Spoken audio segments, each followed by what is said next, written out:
Buenos días, buenas tardes, buenas noches, dependiendo de a qué hora nos estén viendo en este programa que se transmite por YouTube. Salida de Emergencia, el espacio de diálogo, de conversación, de discusión de Nodo 21, en el que estamos invitando a distintos actores políticos y sociales a estrujar temas que no podemos estrujar en los márgenes que tienen hoy día los medios de comunicación tradicionales. Este panel hoy día va a tratar de educación. Pero antes de presentar a los panelistas, les quería contar que nos pueden escribir a nuestra cuenta de Twitter, @EmergenciaTV, o a nuestra cuenta de Facebook, también EmergenciaTV. Esto es Salida de Emergencia. Y le damos la bienvenida, primero Cristina Girardi, militante del PPD, diputada, miembro de la Comisión de Educación de la Cámara de Diputados. Bienvenida, Cristina, muchas gracias por venir. Gracias, Javier, por invitarme. Sebastián Enríquez, profesor, militante de la izquierda libertaria, te damos las gracias también por venir a nuestro programa. Gracias por la invitación. Noam Titelman, dirigente de la Universidad Católica del año 2012, expresidente de la FEUC, militante de Revolución Democrática, miembro de la mesa directiva de Revolución Democrática actualmente, y además participas del espacio del Centro de Estudios Red. Muchas gracias por la invitación. Muchas gracias por venir, Noam. Y Víctor Orellana, tú juegas de local esta vez en este debate. Suena raro, juegas de local esta vez. Víctor, tú eres investigador del CIAE, fuiste también dirigente estudiantil de la fecha el año 2005 y actualmente también eres director de la Fundación Nodo 21, en particular llevas la línea de educación. Muchas gracias por asistir, Víctor, al programa. Gracias, Israel, bueno, y agradecer también al resto de los invitados. Sí, Vamos al hueso. El debate es la reforma educacional en grueso. Después de las movilizaciones, por supuesto, del 2011 se dibujó una suerte de consenso entre la política y la sociedad de que tenía que haber una reforma educacional. ¿Cuál era su carácter, sus diversas características? Eso es materia de la discusión. El consenso es que había que hacer una reforma. Mi pregunta es, y partimos con lo más grueso, ¿cuáles creen ustedes que debieran ser los objetivos centrales, que debieron haber sido los objetivos centrales de una reforma educacional? No, partimos contigo. Qué buena pregunta. Igual hay varios supuestos antes de eso, de si hubo realmente un consenso tan amplio como parecía en primera instancia de la necesidad de una reforma. Pero aceptemos que sí había menos un sector que sí la quería. Había otro sector que yo no estoy tan seguro que la quería, pero aparentaba quererla. Pero dejando eso de lado por un minuto, yo creo que si hay un punto, hay un millón de puntos que uno podría escoger, pero si hay un punto fundamental y que yo creo que el que hace crisis el 2011 es la relación entre mercado y educación. Y básicamente la contradicción que tienen estos dos elementos cuando se juntan es que hay una promesa que rara vez se cumple, pero una promesa de igualdad en una democracia que entra en contradicción cuando el mercado tiene lógica más bien de instrumentalización, de acumulación, y lo que nos encontramos es con un sistema educacional llevado en su máxima expresión al mercado. Y por lo mismo, una reforma, si hubiese que partir por algo, que obviamente es una tremenda tarea, es cómo uno saca el mercado o las lógicas de mercado de la educación. Y ahí hay temas como la competencia, el lucro, el cobro de aranceles, por ejemplo, y todos los otros elementos que van saliendo por ahí. Pero de verdad, cuando la pregunta es sacar el mercado, es medio ingenuo pensar que solamente con una medida va a ser suficiente, porque el mercado es muy inteligente en ese sentido. Si uno le pone una sola pared, va a encontrar la manera de pasar por el lado. Y además tiene una capacidad de adaptar ciertas reformas para incluso hacer más rentables los espacios en los que se encuentra. Yo creo que un gran ejemplo de eso es lo que pasó con el copago, que algunos pensaban que era una manera de democratizar el acceso a la educación, de permitir más calidad, entre comillas, a la clase media, y terminó siendo lo peor que uno podría haber imaginado. Algunos. ¿A qué algunos te refieres? Aquí algunos que promocionaron... Claro, que pensaban que el copago iba a terminar. Bueno, la Concertación, Arrate en su momento, que fue ministro de Educación en ese momento, yo tengo la mejor fe en ese sentido. Yo creo que cuando Arrate aprueba o apoya esta reforma, él efectivamente cree, inmerso en esta lógica de los 90, de que esa era la mejor manera de asegurar el acceso. Ahora, el tiempo ha mostrado que fue un tremendo error. Cristina, ¿tú compartes que esto debiera ser el objetivo central de una reforma, o digamos uno de los elementos centrales, la desmercantilización o sacar las lógicas de mercado de de la educación? O sea, yo creo que en la discusión está puesto el tema de si la educación es un derecho o no es un derecho. Cuando hay mercado, tú no hablas de derecho, ¿no? Yo creo que la educación es un derecho, ¿no? Y hay un rol del Estado frente a ese derecho. Y hoy día el Estado tiene un rol absolutamente marginal en el tema de la educación. A mí me tocó ser alcaldesa 14 años de Cerro Navia. Y mi reclamo fundamental era que yo sentía que el Estado en la desmunicipalización y en la creación de este sistema de sostenedores había dicho, yo no soy el responsable, ¿no? Ustedes, los sostenedores, son hoy día los que tienen la responsabilidad. O sea, hay una desresponsabilización del Estado respecto de la educación en Chile, y tiene que ver con el tema de que la educación deja de ser un derecho y pasa a ser parte de un juego entre sostenedores, y esos sostenedores se mueven en una lógica de mercado.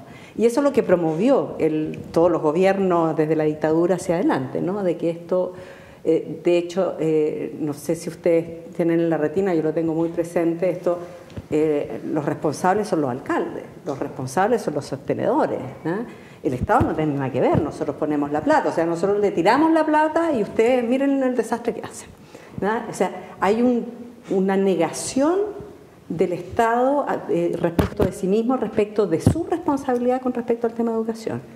Y eso yo creo que, para mí, el primer objetivo de la reforma era que el Estado volviera a asumir su responsabilidad, ¿no? Y yo creo que todavía no la asume, porque en la medida en que no haya, por ejemplo, un cambio respecto del financiamiento de la educación, ¿no? Porque hoy día todos los proyectos de ley con fin de lucro, fin de todo, son fin de nada finalmente, ¿no? Porque todo sigue la misma lógica del voucher, donde el Estado sigue entregándole a sostenedores, ¿no? Y este tema de la desmunicipalización es un tema que se ve muy marginal en la discusión respecto de todos los proyectos que se están aprobando, que siguen en la misma lógica de otros responsables y donde el Estado aporta, ¿no?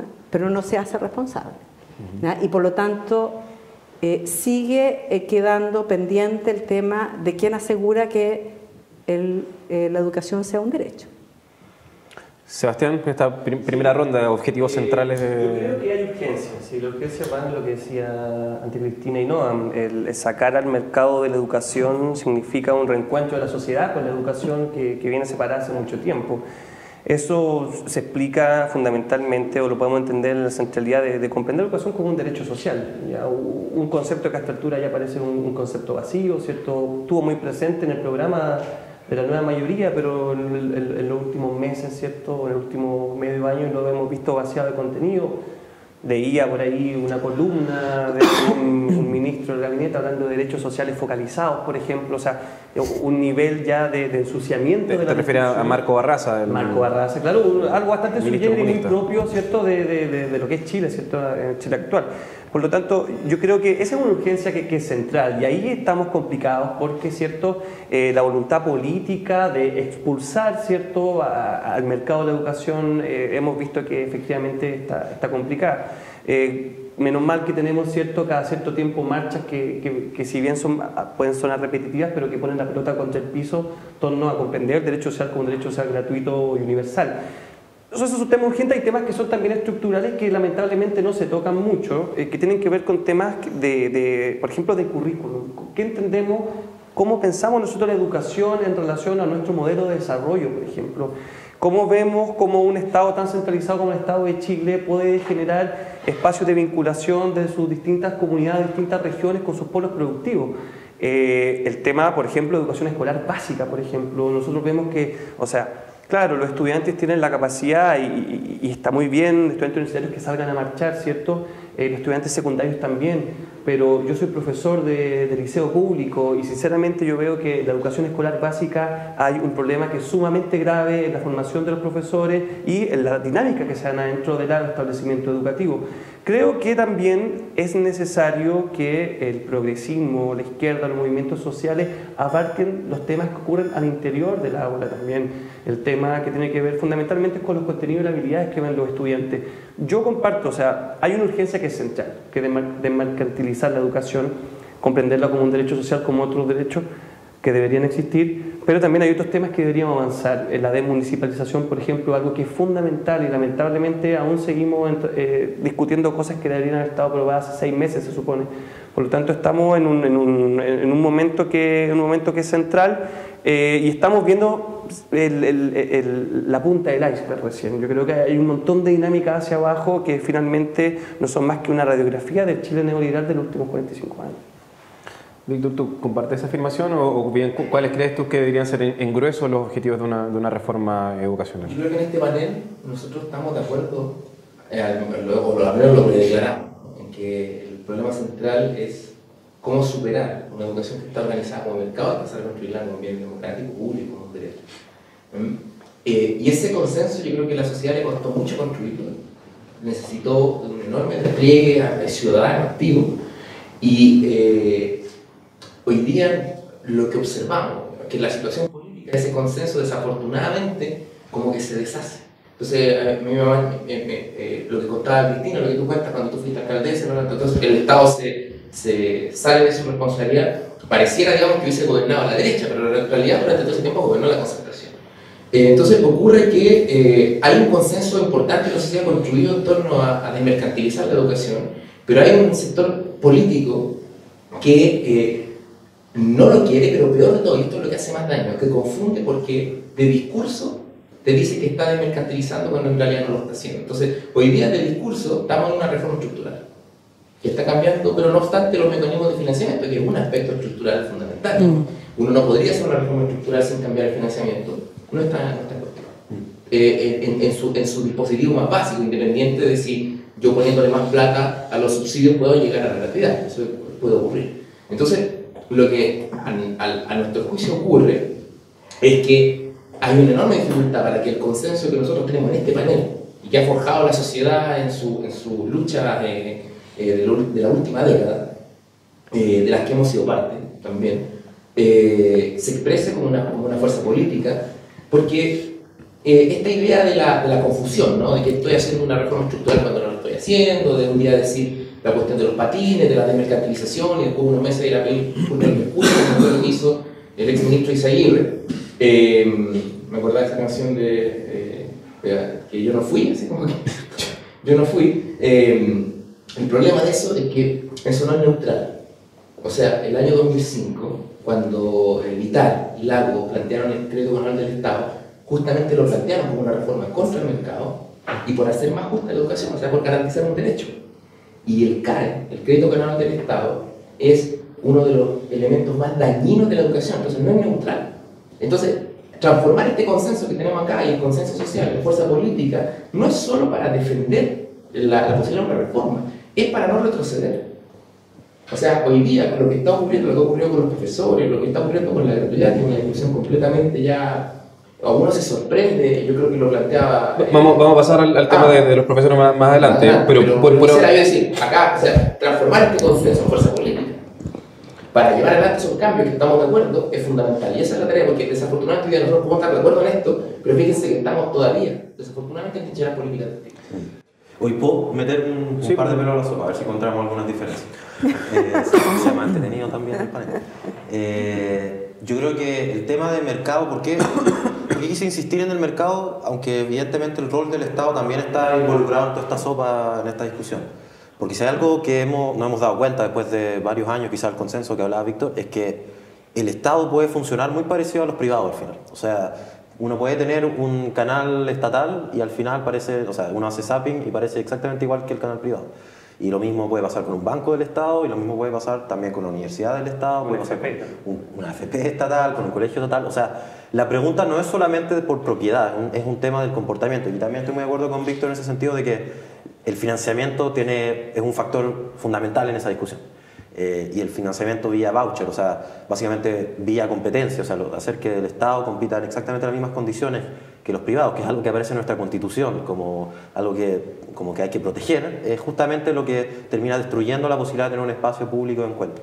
Y también muy en sintonía con lo que decía Sebastián, yo soy economista, pero yo creo que justamente el rol de una buena reforma sería que los economistas dejáramos de hablar sobre el tema educacional, sacar en el fondo tanto discusión económica, de mercado más bien, y poder empezar a hablar con mucha más profundidad del currículum. El problema es que de alguna manera el currículum está asfixiado por esta mentalidad, llamémosla economicista, hay economistas buenos y malos, o sea, no todos los economistas piensan igual, pero esta mentalidad, digamos, estereotípicamente economicista, por ejemplo, el CIMSE, por ejemplo, la selección, etcétera, etcétera.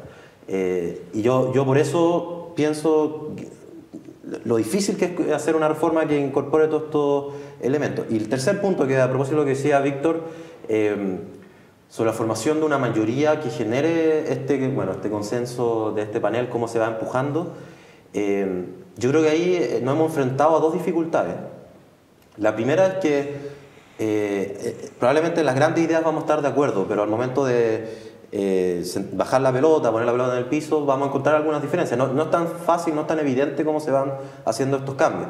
Es el primer punto. Yo creo que hay un déficit, y lo digo también del mundo de la izquierda, no ha faltado, o sea, los centros de estudio de derecha en general, por ejemplo, nos dan 1000 patadas en términos de articular sus grandes ideas en propuestas, bueno, además tiene mucho más recursos económicos y otras cosas, pero en ese sentido nos ha costado mucho llegar a acuerdos. Y puede parecer banal, pero muchas veces las diferencias son sobre el punto y la coma en el proyecto de ley y pueden terminar estallando en cosas mucho mayores. ¿Tú crees, Noam, que porque el gobierno parte con el proyecto de fin al lucro, la selección y el copago? ¿Se puede aplicar esto que tú dices, que hay una diferencia entre las comas en las aproximaciones que se dieron a propósito de ese debate? Yo creo ¿Cuál fue tu impresión inicial? ¿Tú creías que había que apoyarlo? Yo creo que por lo menos, bueno, es difícil hacer política ficción, pero por lo menos habría sido más fácil el debate entre todos nosotros si cuando habláramos de lucro o de terminar el lucro estuviéramos hablando exactamente lo mismo. Y yo recuerdo varios debates que fue bien difícil definir exactamente qué entendíamos cuando entendíamos por lucro. Si acaso, si se compraban los inmuebles al precio de mercado en tal momento, igual había un lucro implícito al momento de comprarlo, etc. Bueno, es una discusión un poco técnica quizás, pero eso fue un poco engorroso para la discusión. Yo creo que igual hubiesen habido diferencias por otros motivos, pero sí fue un punto importante. Pero yo creo que ese es solo uno de los temas. El otro que quizás es más de fondo, es una pregunta estructural de la forma en que funciona la política. Me voy a dejar un poco del tema solamente educacional, porque yo creo que está todo bastante cruzado. Hay dos preguntas en juego acá. Si uno cree que la manera de ir empujando los cambios que estamos planteando se solucionan en dos bloques, la izquierda unida con el centro por un lado y el otro, la derecha, no sé si hay centro en esa alianza derecha, pero centro con izquierda y derecha al otro lado. O en realidad uno dice aspirar a un bloque de 3/3 y hay un tercio de izquierda que empuja marcadamente hacia la progresión de esta reforma. Y la otra discusión es si ese tercio de izquierda es suficiente con los que hoy día están fuera de ese bloque del centro y del centro con la izquierda. Y esa es mi visión, pero no sé si van a estar de acuerdo todos los de acá. O sea, por ejemplo, si alguien cree que la solución es dos bloques, entonces, por ejemplo, la posición que tiene la diputada tiene sentido porque está peleando internamente dentro de su espacio esa resolución. Si uno cree que es suficiente la fuerza que está afuera, puede tener quizá sentido las otras dos posiciones del panel. Yo creo que el problema, y como Revolución Democrática quizás eso se nos ha criticado, es que nosotros sentimos que hay un tema de fondo que es súper difícil de solucionar, que no creemos que efectivamente en un ideal debiésemos funcionar con 3/3. El problema es que vemos que es insuficiente la fuerza que está fuera de ese bloque de centro-izquierda y sentimos que hay sectores que están en ese bloque de centro-izquierda sin los cuales sería imposible generar esa mayoría. Bueno, y eso vamos a llegar al tema de cómo se rompe la concertación, que es lo que estás diciendo implícitamente, no sé si es la idea de todo. Cristina, ¿cuál fue tu primera impresión con el proyecto de fin al lucro, la selección y el copago, que después ha tenido que ser corregido, transformado en el proyecto de inclusión? ¿Y cuál es el balance que haces de la participación de fuerzas que han declarado buscar cambios en la educación, como el PPD, en particular con tu rol en el Congreso? Bueno, yo estoy bastante cuestionada dentro del PPD por mi posición, para empezar, como para plantearlo, ¿no? Porque No, creo que tenemos grandes diferencias ahí. Pero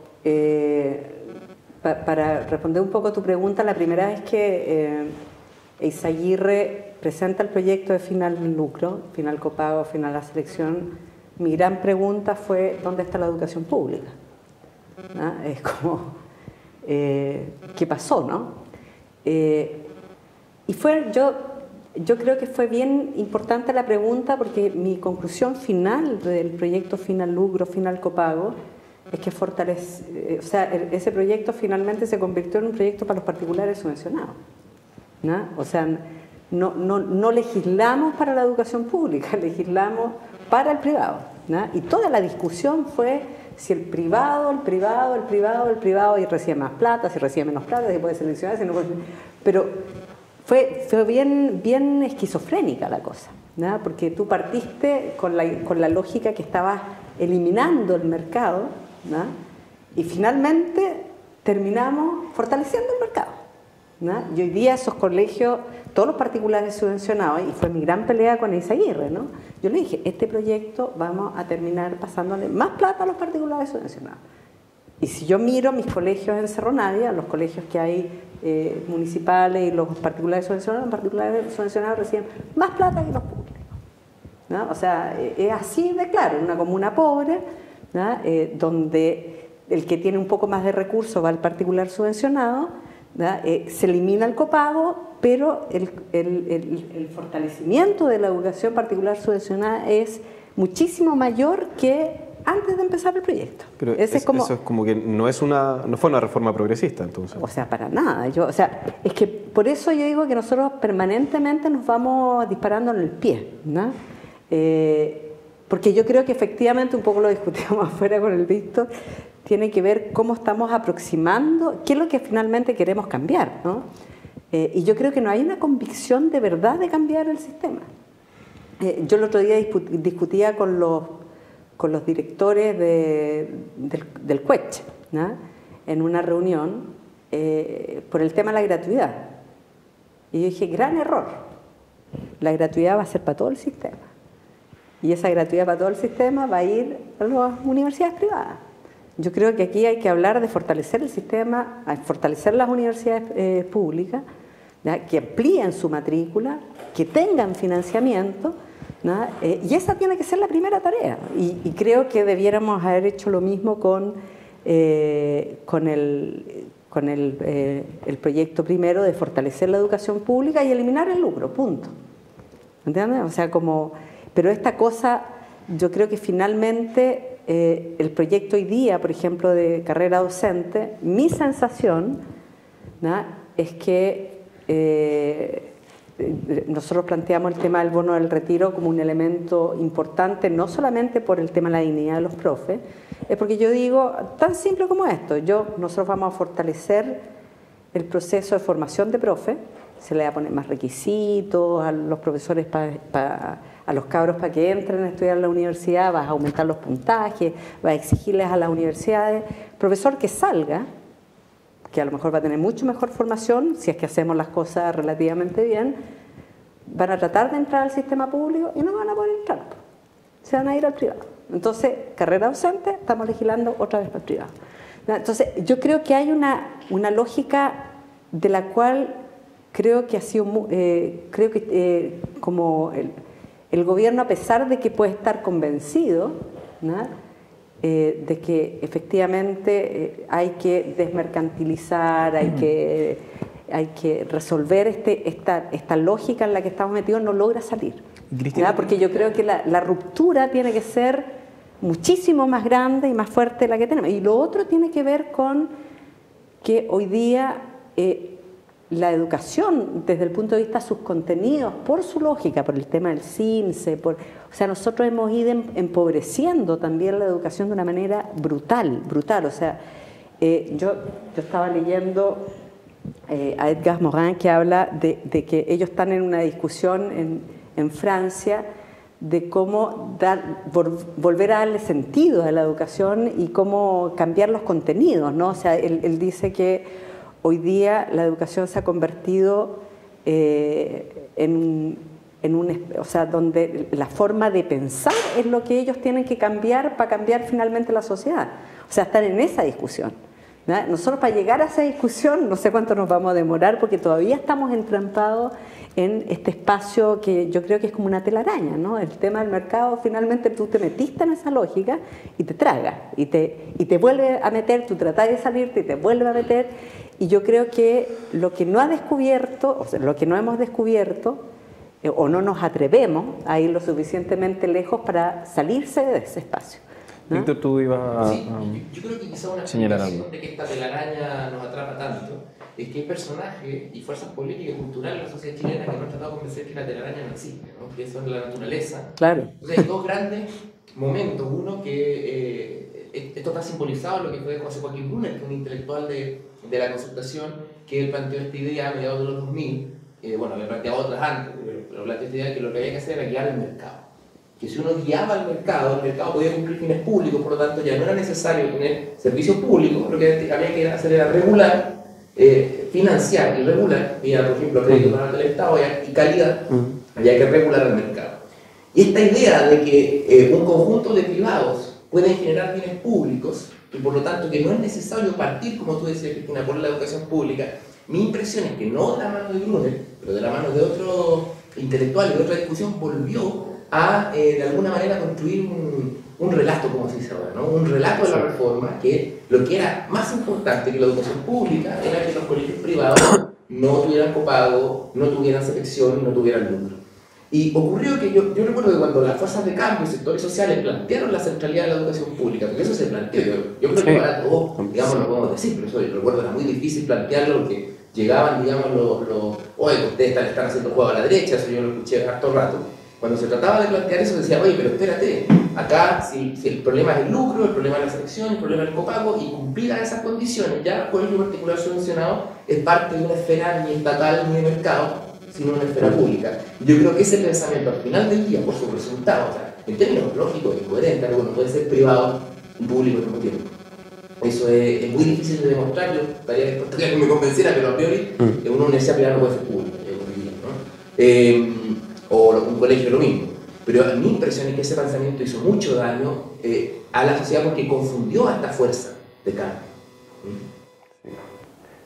Sí, sobre lo mismo y tratar también de tomar un poco el guante que lanza Noam.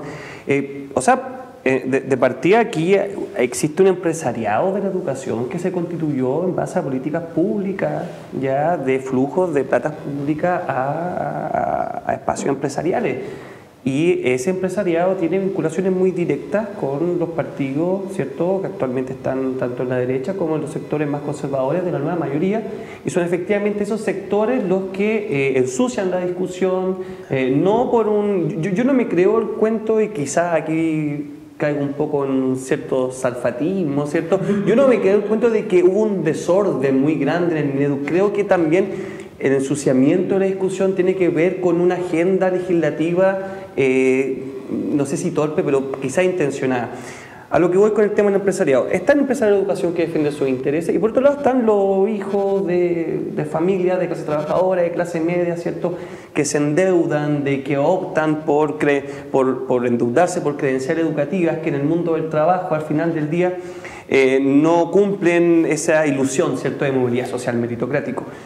Para ver el problema de la educación hay que verlo desde las fuerzas sociales que se movilizan, y son esas dos fuerzas sociales que se están movilizando: el empresariado que defiende el modelo actual y las fuerzas sociales de cambio que son parte de estos jóvenes endeudados que salen a marchar. Y ahí yo rechazo verlo en los términos clásicos del siglo XX de izquierda y derecho 3/3. Son esas dos fuerzas que van chocando con intereses que son contradictorios, y lo que defina cuál es la mayoría electoral política que logre superar al empresariado de la educación no va a ser la clásica distribución de los 3/3 del siglo XX, porque esa distribución de 3/3 hoy día, en términos binominales, ya no representa las fuerzas sociales que representaba en el siglo XX o en la primera concertación. Hoy día el hecho de que exista un empresariado de la educación tan vinculado con sectores de la nueva mayoría es lo que ejemplifica, lo que demuestra de forma experiencial casi el hecho de que no se logra avanzar en este tipo de reformas. Por lo tanto, yo creo que si bien yo obviamente asumo entidad, ¿cierto?, de izquierda, ¿cierto?, soy parte de una organización, o sea, de izquierda libertaria, pero creo que superar este tema tiene que ver con ver las fuerzas sociales. En definitiva, que es un tema de clases sociales que tienen intereses que claramente entran en conflicto. Y no se trata de ver, si caemos en el juego de ver esto como una izquierda que está en contra del modelo y una derecha que lo defiende, lamentablemente vamos a caer en el juego que le gusta el poder, que es pensar que dentro de esa izquierda por la que del mal menor, ¿cierto?, está lo único que podemos hacer.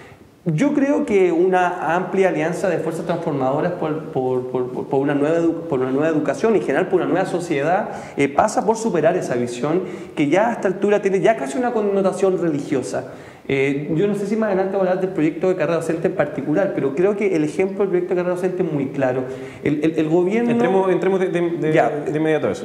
El gobierno partió con un diseño de diálogo ciudadano que se llamaba Plan Maestro, me acuerdo, hace más o menos un año, donde participaron un montón de actores sociales, el Colegio de Profesores, la Asociación Chilena de Municipalidades, participó particulares subvencionados, centros de estudios, centros que reflexionan sobre la educación. De ese plan maestro tenía que salir el proyecto de ley. Participaba el plan maestro, ¿cierto?, un premio nacional de educación, Beatriz Ábalos también, ¿cierto?, creo que era parte de los que dirigía ese proyecto.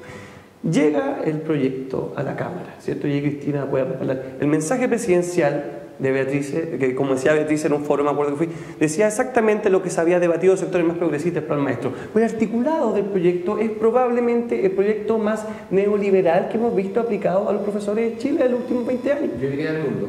Del mundo es probable. Anticientífico en términos de la forma de la evaluación, con desempeños individuales, ya ver la educación de una forma especial. Entonces, está esa apertura al diálogo ciudadano del plan maestro. No solo eso, hubieron mesas técnicas entre el Mineduc y el Colegio de Profesores, ¿ya?, que discutieron latamente todos estos temas por mucho tiempo, y al final el resultado fue ese.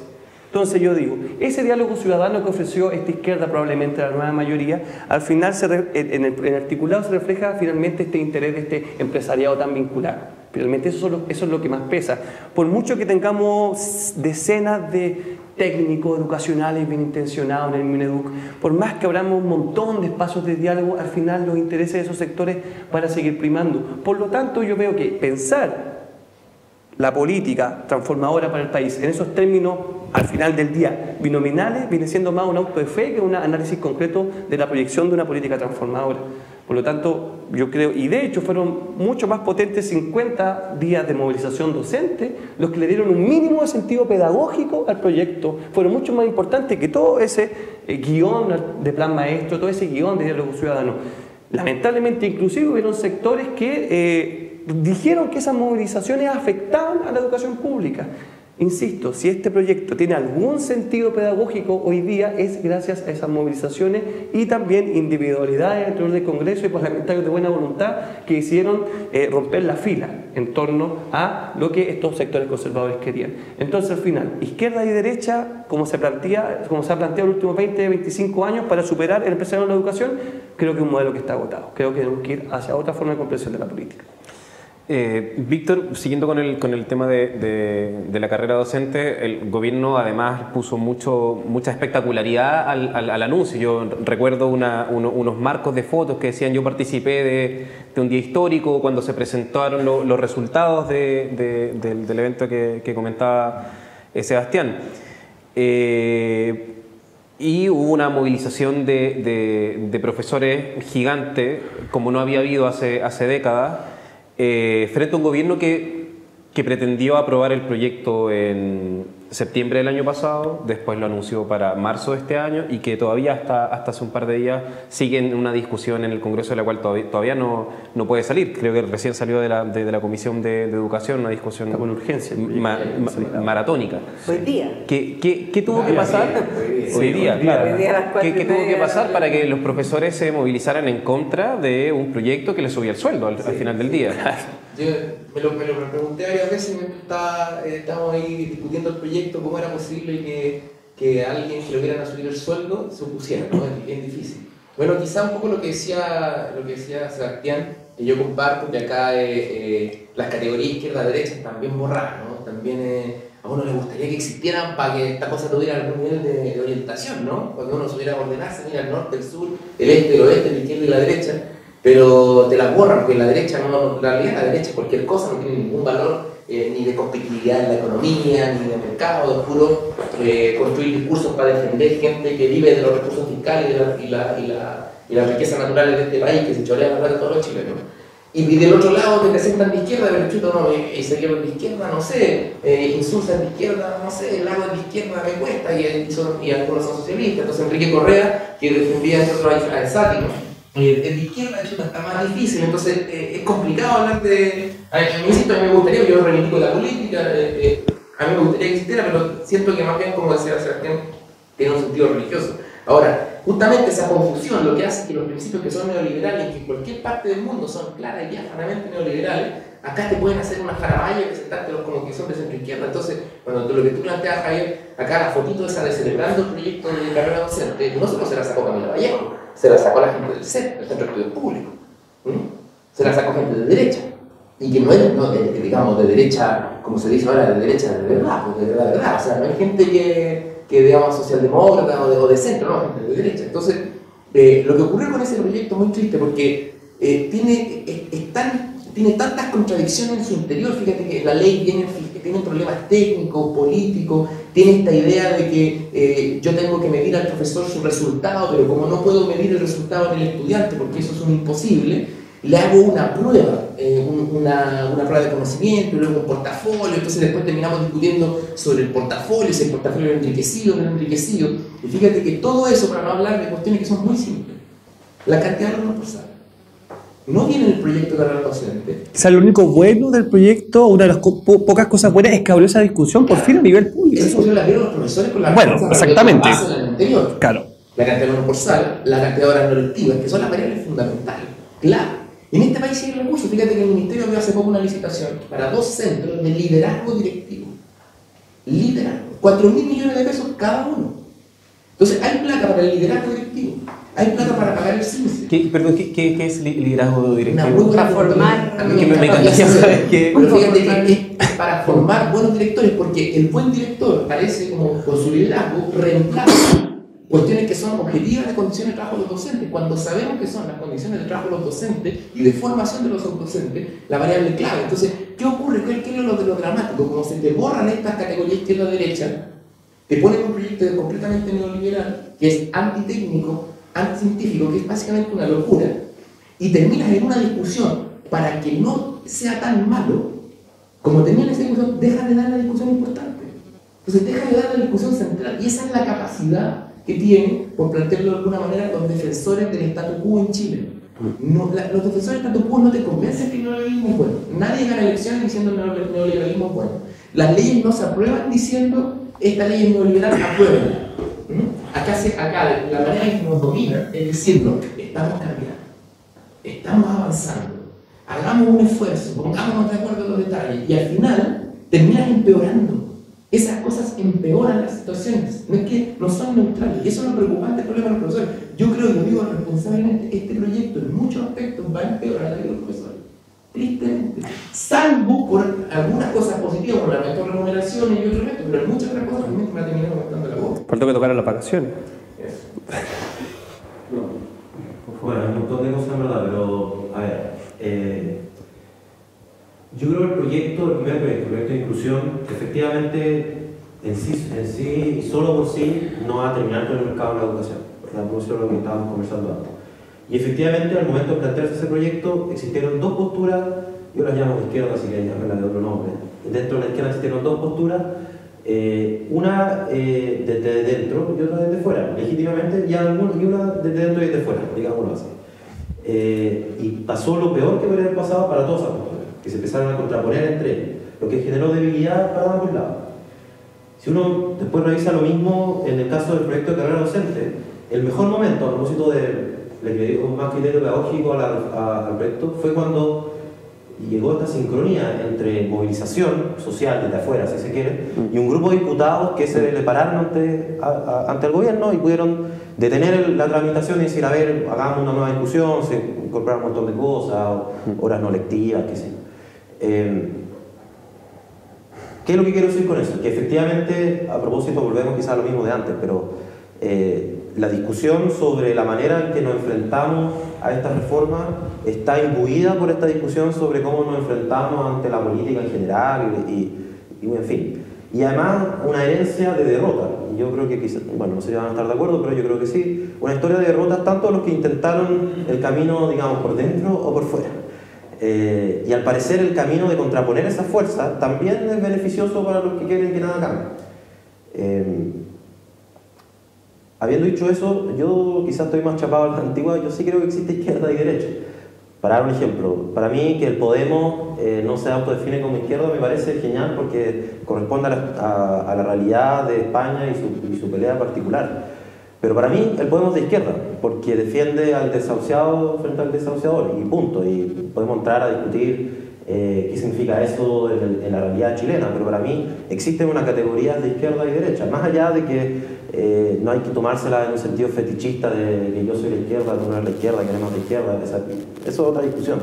Pero que existe la izquierda para mí, bueno, desde mi formación quizás, y creo que no soy el único, creo que hay varios desde un mundo que se siente identificado con esa... ¿Y seguir de izquierda? No, yo creo que seguir tampoco se definiría de izquierda, si no me lo pregunto. Pero incluso decir que algunos que se hayan autodenominado de izquierda no lo sean, no significa que no exista el concepto de izquierda, simplemente significa que hay algunos que lo han hecho sin realmente llevarlo a cabo. Y es un poco el discurso del Podemos, o sea, ellos no se llaman de izquierda porque por mucho tiempo unos que se llamaban de izquierda no habían hecho política de izquierda. Y para terminar por el tema de carrera docente. Yo efectivamente creo que el tema como el número de alumnos por sala abrieron una puerta interesante. Y se relaciona de nuevo, y volvemos quizás a la primera discusión. El número de alumnos por sala tiene detrás de sí también un elemento de terminar con una competencia por los alumnos a través de, bueno, saturar de alumnos las salas y otros temas más. Y además tiene que ver con, me parece a mí, un compromiso, y también lo asumo como todos los que apoyamos el proyecto de inclusión en su momento, y que también hemos participado en el proceso de tramitación de la carrera docente. La única manera en que todo esto tenga sentido finalmente es que exista un verdadero fortalecimiento de la educación pública, estatal, y un verdadero fin al voucher. Si al final también volvemos al mismo problema de que la educación estatal, bajo las lógicas de mercado, funciona muy parecido a una educación privada. Y por eso esa pelea que se está dando ahora me parece fundamental, y ha habido señales del gobierno que no van en esa dirección, y eso yo creo que es innegable. O sea, el gobierno está abandonando su propia reforma, o ha dado varias señales de que algunos sectores muy importantes del gobierno, bueno, dígase el comité político del gobierno, como por ejemplo la última entrevista de Nicolás Aguirre, el apoyo de Marcelo Díaz, Burgos, ¿para qué hablar? Están mandando señales de que están abandonando el buque de esa reforma. Yo espero que eso no pase, porque creo que las reformas son fundamentales, pero todas las señales están yendo en esa dirección. O sea, después de que tú dices eso, yo estoy obligado a hacerte esta pregunta, pero ¿cómo concilias eso con la participación la colaboración crítica? Nosotros ingresamos al Ministerio de Educación con el objetivo de empujar las reformas que están planteadas en el programa. Y vamos a seguir en ese objetivo. El problema es cuando el gobierno no apoye esas reformas, nosotros ya no vamos a tener más que hacer en el Ministerio de Educación. Es así de simple. Hasta el momento ha habido declaraciones en el aire. Vamos a ver qué ocurre finalmente cuando ingrese el proyecto de nueva educación pública, cuando se vean las indicaciones que se le pongan, cuando se vea el proyecto de educación superior. O sea, si hay un proyecto de educación superior que no incluye llegar a la gratuidad universal, entonces no tenemos nada que hacer ahí. Sí, yo creo que eso es lo que hemos planteado desde el día 1 que entramos en el Ministerio de Educación. Cristina, te quería preguntar, para que tuvieras la oportunidad de referirte al mismo proyecto de carrera docente, que los profesores se levantan tempranamente, el gobierno insiste en que va a poder aprobarlo, intenta una vez, no puede, lo proyecta para el siguiente año, lo hace no puede nuevamente, tiene que entrar a la Cámara de Diputados, aparece la Comisión de Educación como un actor relevante. ¿Qué pasa con los profesores? ¿Por qué no quieren subirse el sueldo? O bien si comparten las interpretaciones que dicen que en verdad van a estar en una situación de mayor agobio con este proyecto. O sea, yo creo que los profesores, los que por lo menos hemos estado cerca, los profesores que trabajan en sectores complicados, están profundamente agobiados, ¿no? O sea, es excesivamente agobiado. Yo peleé mucho por el tema de las horas no lectivas en este proyecto. De hecho, cuando se votó en la comisión y donde todos los dardos apuntaron a Girardi y Proboste, era precisamente porque yo dije, yo no voy a votar por un proyecto donde claramente no están las condiciones básicas que todos los que saben algo de educación dicen que son necesarias como condiciones para que el profesor pueda desempeñarse bien. Claro, pero en la sala finalmente el proyecto en general igual fue aprobado, y fue aprobado con tu voto. Porque logramos meter el 40%, después vino medio desdibujado, porque después cuando uno vio la propuesta del gobierno... Pero tengo entendido que eso igual estaba en la comisión también, ese día cuando se votó el 40%. No, el tengo compromiso... una muy buena fuente, digamos. Que el gobierno se comprometió con nosotros. O sea, lo que pasa es que hubo una serie de situaciones que fue como en 3 días, ¿no? Que el gobierno finalmente dice, ok, vamos a poner, lo dice la ministra, vamos a poner el 40%, etc. Y el día que teníamos que votar, o sea, hubo un día previo a la votación donde la ministra lo compromete, lo declara públicamente y nosotros le dijimos, venía eso acompañado en un documento, y le dijimos a la ministra, mire, esto no viene clarito así como lo está diciendo en este documento, y le pedimos que mañana, cuando venga la subsecretaria a la comisión, en la votación, esto venga claramente definido. La Camila se lo dice a la ministra, es importante que esto venga, todas las definiciones y todas las dudas que quedaron en esa última comisión llegaran a un documento para poder votar. Y el día que teníamos que votar, yo leo el documento, y en ninguna parte dice 40%. Dice 40% vamos como una posibilidad de alcanzar alguna vez, en el futuro esperando no muy lejano. Y yo dije claramente, esto no fue lo que acordamos ayer. En cambio la Cámara se aprobó de otra manera. Esto no fue lo que aprobamos ayer y lo que acordamos ayer. Y yo, por lo tanto, me abstuve. Y yo dije que para mí eso era relevante. Y se lo dije a la ministra, la llamé de hecho el día antes y se lo dije. El proyecto quedó, por lo tanto se cayó y pasó a la Cámara. Pasa a la Cámara y cuando eso fue en la mañana, o sea, eso fue en la tarde cuando votamos en la comisión, en la noche, después de que yo me iba yendo al Congreso, me dice un periodista, ¿usted sabe que el gobierno se abrió al 40%? Ah, fantástico, dije yo, ¿y cómo? No, lo acordó con la derecha. Entonces, yo me quedé así, dije, perdón, y llamé a la Pepa Hoffman y le pregunté, ¿es cierto de que el gobierno acordó con ustedes el 40%? O sea, Cristina, ¿tú no estabas al tanto de esa negociación? No, o sea, esto fue, te digo, esto fue, nosotros votamos en la comisión, yo me abstuve, la Llana se abstuvo, se perdió el proyecto, se decidió además pasarlo a sala al día siguiente, y entre eso, en ese interín, yo estaba saliendo a la comisión de agua a las 8 de la noche, y se me acerca un periodista y me comunica que el gobierno había aprobado el tema del 40% en las escuelas más vulnerables en el nivel básico. Bueno, eso al final se redujo en el primer ciclo básico, y además quedó con una cosa media rara, amarrado a la SEP, y una serie de situaciones que efectivamente, bueno, tú dices ya, hay problema de financiamiento, se está buscando la forma, ok, quedó. Pero eso fue, yo dije, yo lo sentí como una puñalada por la espalda, o sea, yo lo insistí desde el primer día, la hora no existía, parecía disco rayado, y era una demanda que yo había recogido con los profesores, no era algo, yo dije, esto no es un tema de capricho mío, o sea, todas las asambleas de profesores donde yo fui, los profesores planteaban las horas no lectivas como un tema esencial y nos decían, de hecho, muchos profesores a mí me plantearon, no nos aumenten tanto el sueldo, pero pónganos las horas no lectivas. O sea, de verdad casándose con la idea de que lo que pretende el proyecto de carrera docente es mejorar la calidad de la educación. O sea, el ejercicio docente. En el fondo, tú decís, el día que la ministra se compromete al 40%, está el ex rector Rivero de la Chile, Y yo le hago la pregunta, ¿qué opinas sobre el tema de las horas no lectivas? Y el rector Rivero, al lado de la ministra, dice, a mí jamás se me ocurriría en la universidad contratar a un profesor que no tenga el tiempo para preparar sus clases, porque el objetivo es tener un buen profesor. Bueno, todos esos temas, mira, esta discusión ha sido bien compleja porque tú sientes que finalmente lo que yo digo muchas veces, si yo estaré muy equivocada, ¿verdad? Porque realmente tú dices cosas que para todo el mundo, para los profes, son esenciales, ¿verdad? Tú las tienes que pelear, ¿verdad? Como si fuera algo absolutamente fuera de la realidad, ¿verdad? Entonces yo digo de repente, ¿qué proyecto estamos efectivamente, desde dónde estamos discutiendo?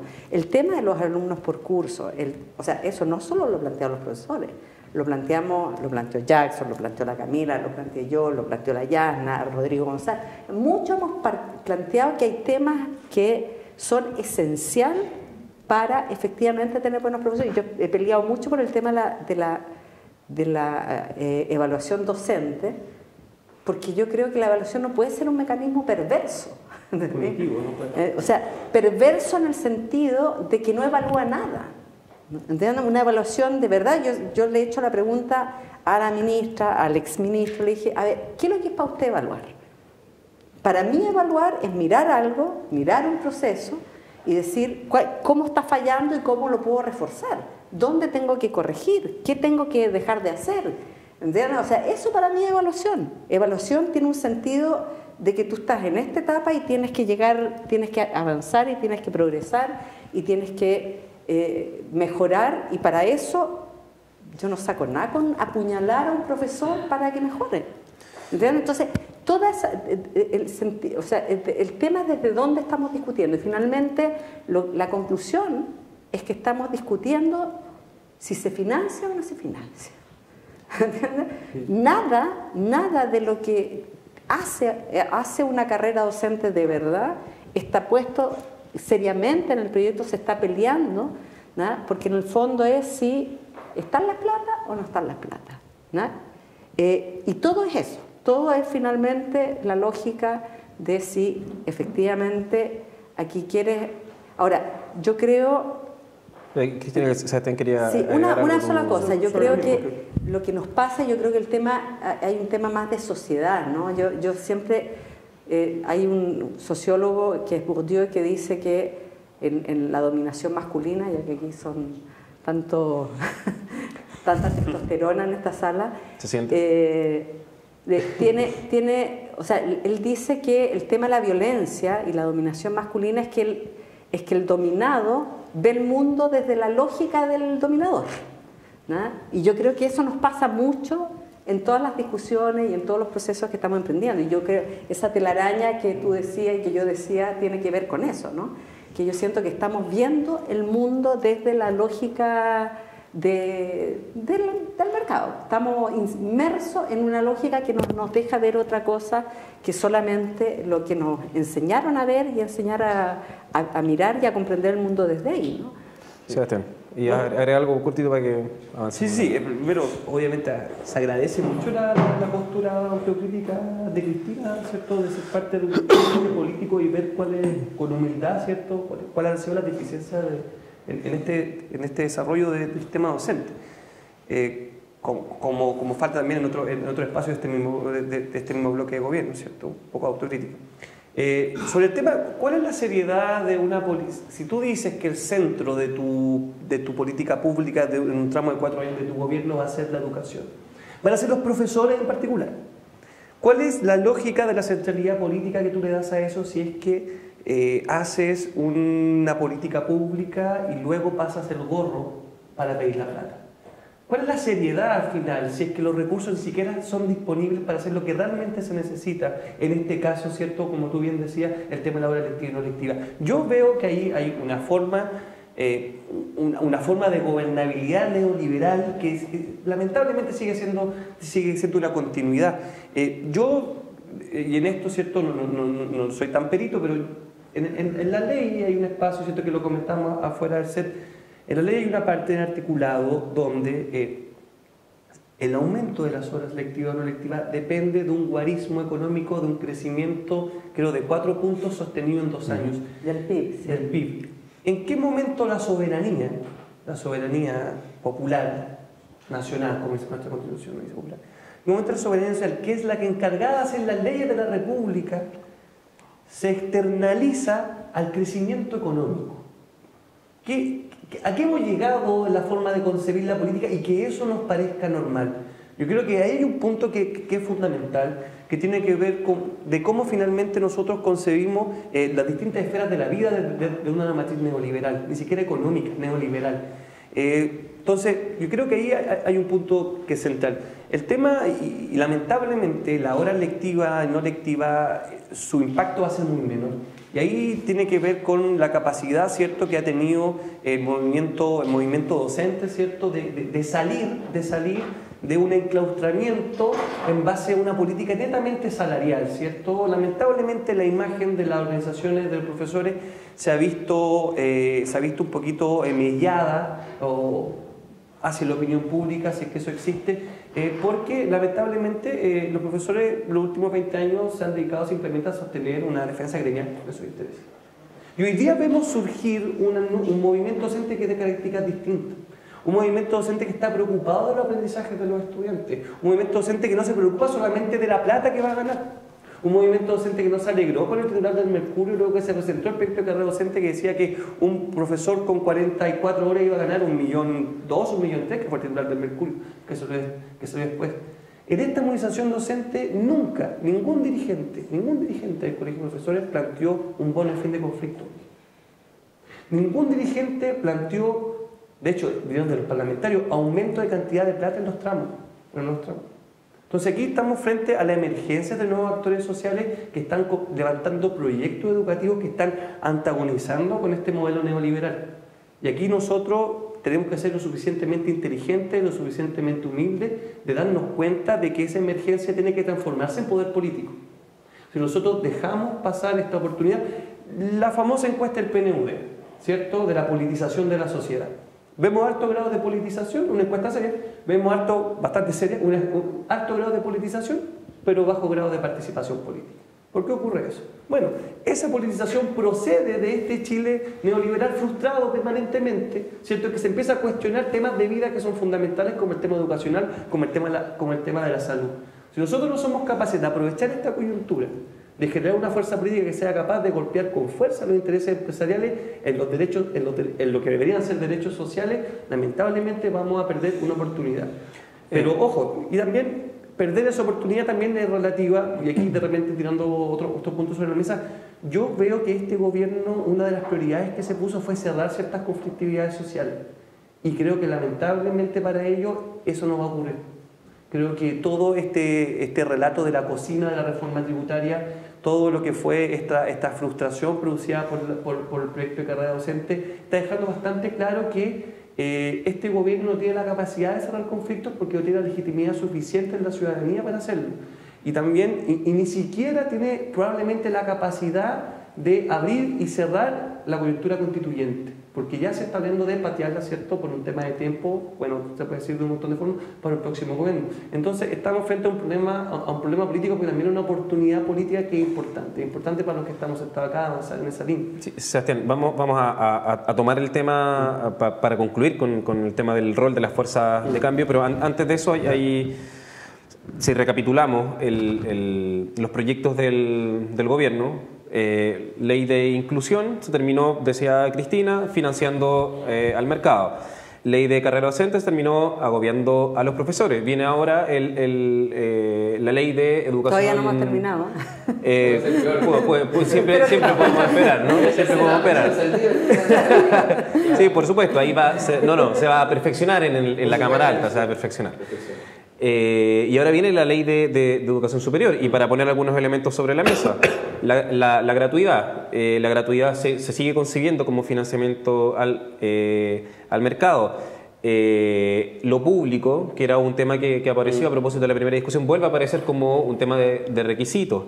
Se hace un consejo asesor encabezado por Sergio Vitar, En fin, ¿cuáles son las perspectivas que se ven para este proyecto o qué indica respecto de la posición del gobierno? Esta es una pregunta, por cierto, para todos. ¿Podría partir con...? Yo creo que lamentablemente, y haciendo un esfuerzo en no caer en ideologismo, lamentablemente por una amplia mayoría de chilenos que votaron por Michelle Bachelet bajo ese programa de derechos sociales, lamentablemente eso no va a ocurrir esta vez. ¿Ya? Nosotros vemos que hay un ciclo reformista que duró unos meses, que se acabó con el tema de financiamiento a la política, con el tema del caso Cabal, y que lamentablemente hoy día estamos frente a un gobierno que no va a cumplir con esa yo no voté por Bachelet, digo lamentablemente por la gente que se votó por ella. ¿Ya? En ese sentido yo creo que si existe aún la capacidad de hacer una reforma que vaya en esa línea, creo que eso se dibuja. Pero yo creo que aunque la reforma hoy día no tenga apoyo en la encuesta, eso no significa, como la derecha nos dice, que esas reformas se han planteado de una postura muy izquierdista, sino que no han sido lo suficientemente profundas como lo planteaban los estudiantes o como lo planteó ciertas franjas del gobierno. Lamentablemente la profundidad reformista de baja intensidad hace que esas reformas en las encuestas tengan baja opinión. ¿Por qué? Porque también hay que ver en esa misma encuesta, la gente tiene la convicción aún que el tema de los derechos sociales, salud y educación es algo fundamental, y nosotros como Izquierda Libertaria también tenemos esa convicción. Existe una amplia mayoría social aún, ¿cierto? Una amplia mayoría social aún que tiene esa necesidad vital, ¿cierto?, de que sectores de su vida se vean desmercantalizados. Por lo tanto, avanzar hacia allá yo creo que es una tarea de largo plazo. Tampoco nos vamos a caer en el derrotismo. Esto es una maratón, ya no una carrera de 100 metros. Ya probablemente lo que partió el 2011 no parte en 2011, parte en 2006, que es un poquito más atrás, y no va a terminar en 2017, ni siquiera va a terminar con una nueva constitución. Se abrió un nuevo ciclo político que depende de nosotros que no se cierre, que logremos avanzar en la línea de lo que las grandes mayorías del país necesitan. Por lo tanto, es fundamental que nosotros seamos capaces de comprender, volvemos al punto anterior y voy cerrando, esa oportunidad que tenemos ahora de generar un amplio marco de alianzas que comprenda esta lucha neoliberal, antineoliberal, pongamos el nombre que quieran, para avanzar en lo que simplemente significa gobernar para la mayoría del país. Víctor, ¿cuál es tu opinión sobre la ley de educación superior y las posibilidades que...? Es enormemente difícil desmercantilizar la educación, nadie está diciendo que es fácil. Y cualquier ejercicio de desmercantilizar la educación sería gradual, no puede hacerse un día para otro, eso es evidente, hay que tener gradualidad. Desafortunadamente la ley de o el debate sobre educación superior, no la conocemos, es un borrador que ya lo bajaron del ministerio, entonces uno no sabe sobre qué opinar. Pero la discusión que hay, uno observa que la bandera de la gratuidad, que el año 2011 significaba desmercantilización educativa, hoy día gratuidad significa seguir enriqueciendo, seguir apuntalando el negocio de los pobres que tienen alguna gente, porque se vincula con vulnerabilidad y se hace extensivo a todos sin mayor discriminación, simplemente por lo que le llaman calidad, que uno nunca sabe, que no se puede definir la calidad. Entonces está presa en la misma confusión. Ahora yo quiero retomar lo que decía Sebastián, un poco lo que estaba en el panel, sobre cómo renovarlo, ¿no? Yo creo que acá las fuerzas de cambio tiene cada vez más dos opciones que son contradictorias. Una es o nos dedicamos a desempeorar la reforma que plantea un gobierno que ya cada vez de manera más clara señala su carácter y su incapacidad de cumplir sus promesas. Nos dedicamos a desempeorar la iniciativa del otro o nos rearticulamos para construir de nuevo nuestra iniciativa y por lo tanto poder transformar esa mayoría social y esa ciudadanía que hoy día está experimentando los problemas de este neoliberalismo rampante, ¿no? Y podemos transformarla en fuerza política. Eso es enormemente difícil. El problema es que el tiempo que nos tomamos en darnos cuenta de que tenemos que renovarnos no es neutral, porque la fuerza y la posibilidad de cambio disminuye. ¿Cuál es el sentido de este último año y medio de gobierno? Haber matado la legitimidad de la reforma. Entonces, hoy día, ¿quién ganó? ¿Quién ganó hoy día? A pesar de haber triunfado electoralmente, Michelle Bachelet, que ojo, entre paréntesis, votó poca gente y ella sale electa con el 25% de los votos. O sea, tampoco es que se lo toma el padrón completo. Sí. Pero ¿quién ganó hoy día? No, pero claro. Sí, pienso en la compañera bacheletista, mis colegas de la PEG, mi mamá, ¿cierto? La señora que unos votaron por ella, ¿cierto? Esperar con esa sinceridad, ¿cierto? Comparto que la gente que votó por Michelle Bachelet. Sí, no votó por lo que está ocurriendo ahora. Sí, eso que quede muy claro. El programa, si no se lo lee, es completamente ambiguo. Por ejemplo, el Estado subsidiario o que la educación pública sea mayoritaria no están presentes en el programa. Entonces, por ejemplo, pero retomando la discusión, ¿no? Este año y medio, ¿quién avanzó? ¿Producto de la división de la fuerza de cambio o de la izquierda? Tú le llamas izquierda, está bien, yo no quiero... está bien, yo creo que esa la diferencia es legítima. Si tú te quieres casar con la izquierda, me parece perfecto. Yo lo que discuto es la utilidad del concepto, porque hay gente que se dice izquierda y que no. Ahora, retomando la discusión. Ese tiempo que nosotros estuvimos divididos y estamos divididos no es neutral. Y solo avanzamos cuando estamos juntos. ¿Y cuándo estamos juntos? Cuando hay fuerza social movilizada y cuando podemos plantear nosotros nuestro problema. Entonces, hoy día yo creo que es imperativo que las fuerzas de cambio nos reagrupemos y tengamos autonomía y podamos nosotros plantear nuestro eje, porque de lo contrario nos pueden tener todo el rato, porque al final nos reducen a un reclamo díscolo. Yo encuentro loable, lo respeto, o sea, no comparto la posición que tú tienes en el partido de Estado, en la coalición, pero respeto mucho ese ejercicio de haber dicho, ¿sabes qué? Acá no. Hasta acá claro. yo, acá no, yo creo que es un ejercicio lleno de dignidad. El problema es que la dignidad no nos basta para hacer las transformaciones, porque después hacen un acuerdo con la derecha que ni siquiera le informan, por lo que me acabo de enterar, y el proyecto lo aprueban igual. Entonces puedo estar 20 años de nuevo haciendo gestos de dignidad. Yo en eso comparto un poco lo que plantea Noam, en el sentido de que la cosa testimonial tampoco nos sirve. O sea, la respuesta testimonial tampoco nos ayuda. Entonces, yo creo que la unidad, y retomar la unidad en torno a que tomamos una bandera.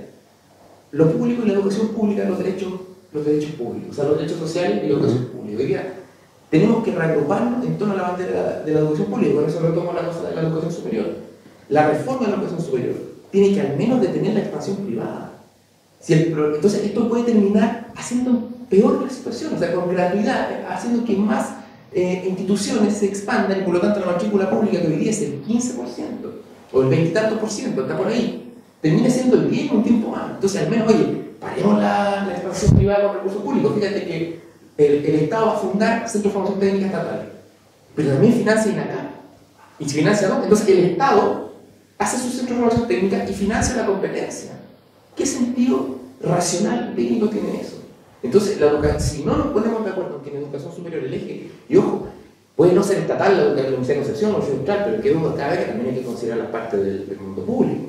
Y hay que tener claro, porque no todas pueden ser públicas. O sea, la Universidad Católica no es pública, porque es del Vaticano, es del Estado Vaticano.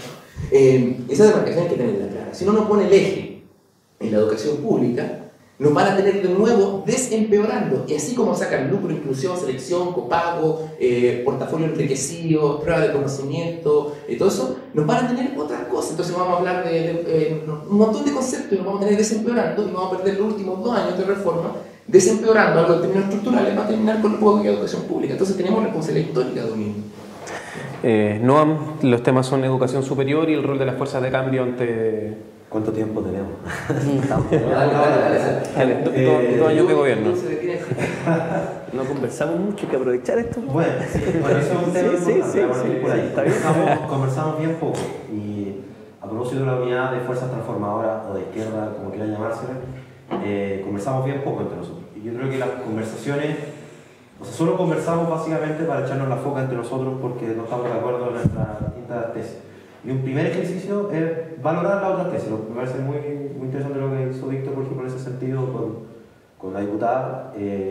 Y también, por lo mismo, yo creo que no sirve hacer demasiada caricatura, aunque obviamente uno para un énfasis puede hacerlo, pero obviamente haber terminado con o sea, a mí me parece, obviamente haber terminado con lucro, copago, selección, por lo menos no es un retroceso. Yo puedo entender, y lo creo, que no es suficiente, pero por lo menos no es un retroceso, me parece un avance.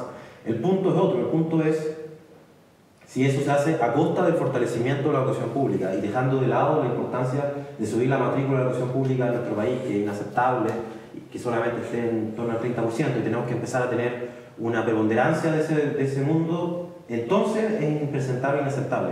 Ponernos en ese terreno también nos va a permitir generar una unidad mucho más amplia para empujar por ese tema, que yo creo que es la pelea que se viene, por cierto. Y con respecto al proyecto de educación superior, yo creo que el gobierno se está poniendo a sí mismo en un punto de inflexión. Porque está teniendo paralelamente una conversación con el Confech o la Confech y con un consejo consultivo por el lado. Y probablemente van a llegar a conclusiones muy diferentes. Y el gobierno va a tener que tomar una definición prontamente, y aunque intente estirar el chicle, más temprano que tarde va a tener que presentar su posición en este tema. Y lamentablemente todas las señales que ha dado hasta ahora, y yo creo que ha sido el consenso, por lo menos que yo he escuchado en este panel, han sido para el otro lado. Esas han sido las señales que ha dado hasta ahora. Eso es una oportunidad, pero también es una derrota. Y es una derrota para todos los que tratamos de empujar esta reforma, para todos los que quisimos ver en esta ventana de oportunidad que se abrió el 2011 una transformación de nuestra educación. Es una derrota para todos. Ahora, eso también es una oportunidad quizás para reagruparnos y dar una pelea que es mucho más larga, que yo también considero que es una maratón. Y bueno, también yo todavía le doy el beneficio de la duda al gobierno en lo que vaya quedando el mes y medio, porque creo que es lo mínimo que nos corresponde a todos frente a un gobierno que todavía no se ha pronunciado, aunque eso también tiene su límite. Y en último lugar, yo creo que es importante también plantearnos los errores que fuimos cometiendo en este proceso. Los errores propios, de los otros, todos los errores. Y yo creo que un gran error que no fuimos capaces de hacer en esta ventana fue articularnos entre nosotros, pero el otro es que lamentablemente, un poco lo que decía Sebastián, está en juego la valoración de las reformas en sí, ya no solamente la reforma del gobierno. Está en disputa la valoración de la reforma en sí. Esta reforma es una reforma que la gente quiere o no quiere, y está instalándose un discurso que ha reducido todo lo que ha pasado del 2011 en adelante o del 2006 en adelante, o uno podrá poner la fecha que ponga, a un desorden. Y el llamado hoy día es que vuelva el orden, una cosa espantosa en mi opinión al menos. Y es la sensación de que esto fue un paréntesis que se abrió entre, no sé, el 2005 y el 2016-17, y ahora vendrá la recomposición de lo que siempre debió haber sido. Y en esa pelea yo creo que somos muchos los que podemos poner el hombro para evitar que eso pase. Y eso no significa necesariamente que confluyamos, para ponerlo muy burdamente, en una misma militancia o algo por el estilo. Simplemente implica reconocer que tenemos que trabajar en consonancia en estos distintos temas. Y nada, por lo mismo felicito también este espacio que se haya abierto para la discusión. Y creo que se ven un par de meses bastante intensos para ver dónde camina el sentido de la reforma. Y solo para cerrar, la encuesta del PNUD muestra algo muy interesante en términos de la voluntad de cambio. El 70% de la población general, de la ciudadanía, cree que el Estado tiene que tener un rol mucho más importante en educación, pensiones y salud. Pero solamente el 30% de la élite lo cree. Y yo creo que esa es, en el fondo, la disputa que estamos viviendo en estos últimos meses. Cristina, también para cerrar, sí. Educación superior, rol de las fuerzas que pretenden una reforma sustantiva. Bueno, un poco escuchando la opinión de cada uno, ¿no? Yo sigo insistiendo, bueno, desde la mirada como más antropológica, ¿no? Yo siento que tenemos una sociedad que está absolutamente dividida entre el discurso y la práctica, ¿no? Tenemos un Estado al servicio del mercado completamente. O sea, todas las lógicas son de que el Estado está no solo en el mundo de la educación, ¿no? En el mundo de la salud, en el mundo de las pensiones. O sea, yo siempre he dicho, o sea, cómo Chile logró que los 3 derechos básicos en cualquier parte del mundo, como derechos esenciales de cualquier ciudadano, que son salud, educación, pensiones, ¿no?, sean hoy día los grandes negocios, ¿no? Son los negocios más potentes, ¿no? Son los que tienen más ganancias, son los que tienen... O sea, yo creo que nos arreglamos de una manera bastante bien, ¿ya?, para eliminar esos derechos, porque hoy día no son derechos, eso es lo primero, ¿no? Y en educación yo creo que eliminar esto de que el Estado esté al servicio del mercado, ¿no? Cuando tú lo planteas muy bien, Víctor, respecto de que si, por ejemplo, hoy día volvemos a plantear el tema de la gratuidad, en educación superior tú decías que eso es como un objetivo de la reforma.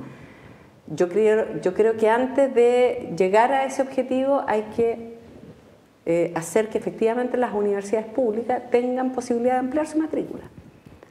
¿No? Porque si tú vas a financiar gratuidad, vas a ir a financiar a los que necesitan gratuidad, y esos que necesitan gratuidad están en las Américas, están en la Santo Tomás, están en la San Sebastián, están incluso en aquellas universidades que están cuestionadas por el sistema, digamos, ¿no? Aquellas que se acreditaron en forma irregular, ¿ya?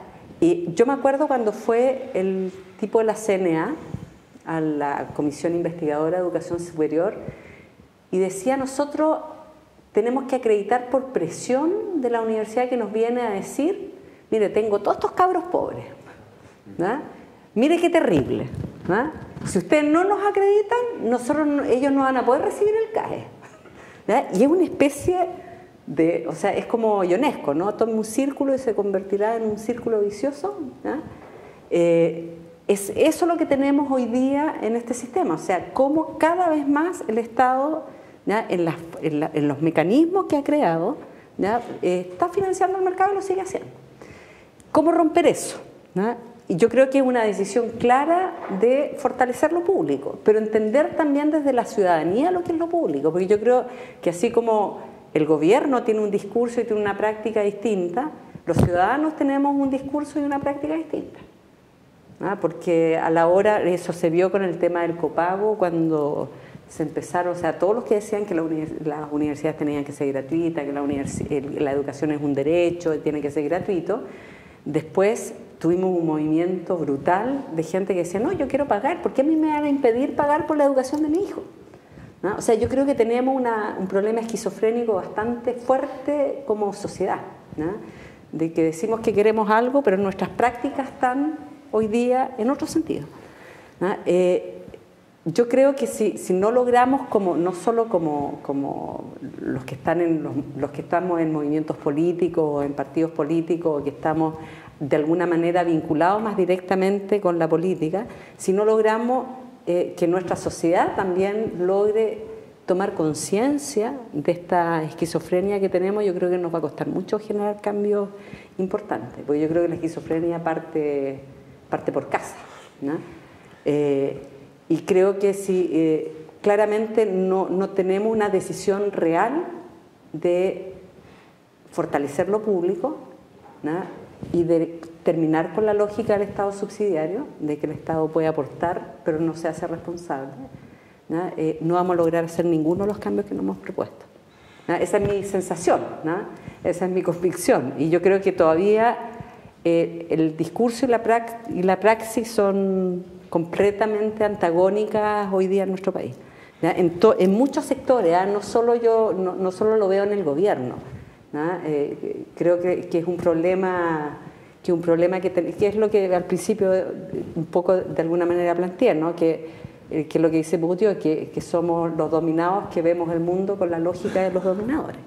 Con esa frase nos vamos a quedar. Cristina, muchas gracias por participar de este panel. Sebastián, Víctor, Noam, les agradezco haber participado en este segundo capítulo de Salida de Emergencia dedicado a la reforma educacional. Les recuerdo a quienes nos están viendo en YouTube que nos pueden escribir a través de Twitter en @emergenciatv o en Facebook también el mismo nombre, Emergencia TV. Esto fue Salida de Emergencia.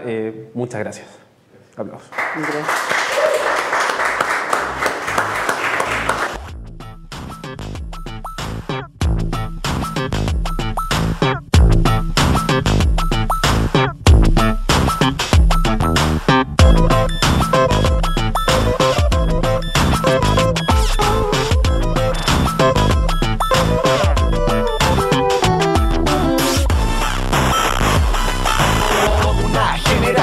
De recambio, hoy en el 2000, dos hermanos bros están a cargo de la nueva escuela. Con mis kids voy a la guerra, lo pasé.